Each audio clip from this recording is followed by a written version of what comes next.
जाप जपे पाप कटे। गोमेद यक्ष। भरत क्षेत्र की भव्य भूमि पर सुग्राम नाम का रम्य गांव था।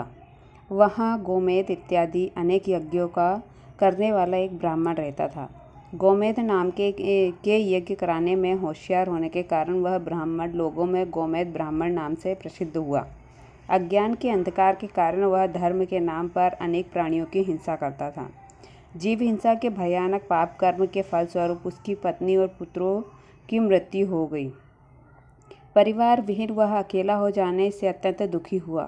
थोड़े समय के बाद वह गोमेद का शरीर अनेक रोगों का घर बना। कुष्ठ रोग जैसे अनेक रोगों वाला उसका शरीर देखकर लोग उसका अपमान करने लगे। उसके प्रति तनिक भी दया दिखाए बगैर उसके सगे संबंधी उसको हट करने लगे। अनेक रोगों की पीड़ा से दुखी होकर गोमेद अपना जीवन बिताने लगा। उसके शरीर में असंख्य कीड़े उत्पन्न होने लगे। वह नरक की पीड़ा का साक्षात अनुभव करने लगा। शरीर के अंग अंग से निकलते कीड़े मवाद इत्यादि गंदगी के कारण उसके शरीर में बदबू आने लगी। उसके शरीर पर मक्खियाँ मंडराने लगी। वो बहुत ही त्रास का अनुभव करने लगा। गलियों में भटकता, राजमार्गों पर बेवजह घूमता, वेदनाओं को सहता हुआ वह मृत्यु की राह देख रहा था। वो अनेक बार सोचता था कि मैंने जीवन भर यज्ञ क्रिया की, देवी देवताओं को खुश करने के लिए मैंने कितने ही पैसों का या पानी किया और इस वक्त मेरी ये हालत, ऐसा कैसे हुआ? यह सोचता ही रहता था, मगर उसे कोई समाधान नहीं मिला। किंतु ऐसे भाग्य विहीन गोमेद के जीवन में एक अजीब सा समय आया। अतीत में किए हुए अच्छे कार्यों का फल कभी ना कभी तो मिलता ही है। वैसे ही गोमेद के पूर्व जन्म के कोई पुण्य से उसे मार्ग में एक मुनि भगवंत मिले। दया के भंडार समान महात्मा को उसकी ऐसी बुरी हालत देखकर उस पर करुणा जगी। वह विशिष्ट ज्ञानी थे, इसलिए गोमेद के पास गए और उसे धर्म लाभ देते हुए कहा, हे वत्स, तुमने धर्म बुद्धि के अनेक जीवों की हत्या की है।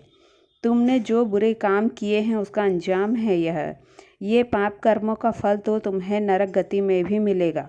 मगर तुम यदि यह पीड़ा से त्रास्त हुए हो और आगे के जन्मों में भी यह पाप के फलों में बचना चाहते हो तो अभी भी देर नहीं हुई। तुम करुणा सागर, जीव दया पालक ऐसे जिनेश्वर परमात्मा ने बताए हुए जिन धर्म को स्वीकार करो। जीवन भर तुमने जो हिंसा और यज्ञ करके अनेक जीवों को त्रास दिया है उसकी तुम क्षमा मांग लो। तुम्हारा जीवन तो बिगड़ा, अब अपनी मृत्यु को सुधार लेना। तुम्हारे हाथ की बात है और तुमने किए हुए बुरे कर्मों का नाश करने हेतु और देवों से पूजित अनंत तीर्थंकरों की कल्याणक भूमि ऐसे श्री रेवतगिरी महातीर्थ की सेवा भक्ति करो।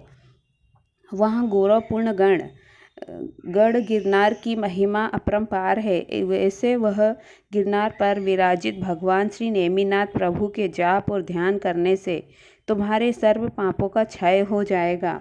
दया के सागर सामान वह मुनि भगवंत के वचन सुनकर गोमेद के मन को बहुत ही शांति मिली। हृदय में श्री रेवतगिरी महातीर्थ का ध्यान धरता हुआ और बाल ब्रह्मचारी श्री नेमिनाथ प्रभु का स्मरण रटन करता हुआ वह कोई भी पीड़ा के बगैर मृत्यु को प्राप्त करता है। वह गोमेद ब्राह्मण की गिरनार और श्री नेमिनाथ प्रभु के गाने गाते हुए मृत्यु होती है, इसलिए वह श्रद्धिमान देवत्व को पाकर यक्षों का नायक बना। परमात्मा के गुणों की स्तुति करने के लिए वह 3 मुखों वाला हुआ। शासन में अनेक कार्य उनके लिए उसे 6 भुजाएं मिली। उसके बाएं हाथ में शक्ति, शूल और नकुल है और दाएं हाथ में चक्र, परशु और बिजोरा है। उसकी 6 भुजाओं की ताकत की बात ही क्या करें। उसकी देह पर जनेऊ और वाहन के तौर पर पुरुष है। शासन अधिष्ठात्री अंबिका देवी की तारुआ भी देव विमान में बैठकर श्री नेमिनाथ प्रभु के समशरण में आया। वह रेवतगिरी पर आकर परमात्मा को वंदन करता है। प्रभु के उपकारों का स्मरण करते हुए वह प्रभु की स्तुति करता है। उस वक्त इंद्र महाराजा भी उसे परमात्मा का परम भक्त जानकर श्री नेमिनाथ प्रभु के शासन के अधिष्ठाता देव के तौर पर स्थापित करते हैं। अब पूरी स्टोरी कंप्लीट होने के बाद मैं आपसे कुछ प्रश्न करती हूँ, उसका आंसर आप कमेंट बॉक्स में दें। गोमेद ब्राह्मण को इस जन्म में जीव हिंसा का क्या फल मिलता है? दूसरा प्रश्न, श्री जिनेश्वर परमात्मा का जैन धर्म का मूल क्या है? तीसरा प्रश्न, गोमेद यक्ष के शरीर का वर्णन कीजिए। धन्यवाद।